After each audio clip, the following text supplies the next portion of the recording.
Donald ট্রাম্পকে commander in slip তকমা দিয়ে নতুন বিতর্কের জন্ম দিয়েছে ডেমোক্রেটরা। জনসমক্ষে ঝিমিয়ে পড়ার ভিডিও ভাইরাল হতেই শুরু হয়েছে ট্রলিংয়ের ঝড়।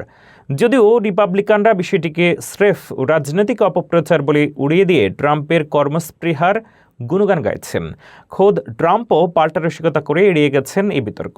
বিশ্বজুড়ে আলোচনার কেন্দ্রে থাকা এই ঘটনার অন্দরমহল ও মার্কিন রাজনীতির নাটকীয় মোড় নিয়ে বিস্তারিত প্রতিবেদন। একদিকে ইরানের সঙ্গে উত্তেজনা, অন্যদিকে ঘরের মাঠে ডেমোক্র্যাটদের তোপ, সব মিলিয়ে চাপের মুখে মার্কিন প্রেসিডেন্ট ডোনাল্ড ট্রাম্প। তবে এবারের আলোচনার কেন্দ্রবিন্দুতে তার কোনো নীতিগত সিদ্ধান্ত নয়, বরং ভাইরাল হওয়া কিছু ছবি। জাতীয় ঘুম দিবসকে কেন্দ্র করে ডেমোক্রেটিক পার্টির অফিসিয়াল এক্স চ্যানেল থেকে ট্রাম্পকে কমান্ডার ইন স্লিপ আখ্যা দিয়ে শুরু হয়েছে তুমুল বিতর্ক।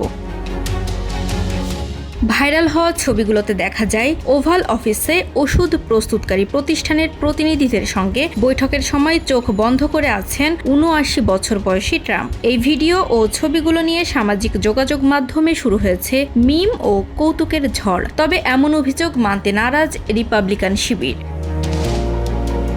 হাউস স্পিকার মাইক জনসন ট্রাম্পের কাজের স্পৃহার প্রশংসা করে বলেন, তিনি অত্যন্ত কর্মঠ এবং দিনে খুব কম ঘুমান। খোদ প্রেসিডেন্ট ট্রাম্পও এই দাবি উড়িয়ে দিয়ে রসিকতা করে বলেছেন, দীর্ঘ আলোচনা একঘেয়ে লাগলে তিনি বিশ্রামের জন্য চোখ বুজে থাকেন, কিন্তু ঘুমান না।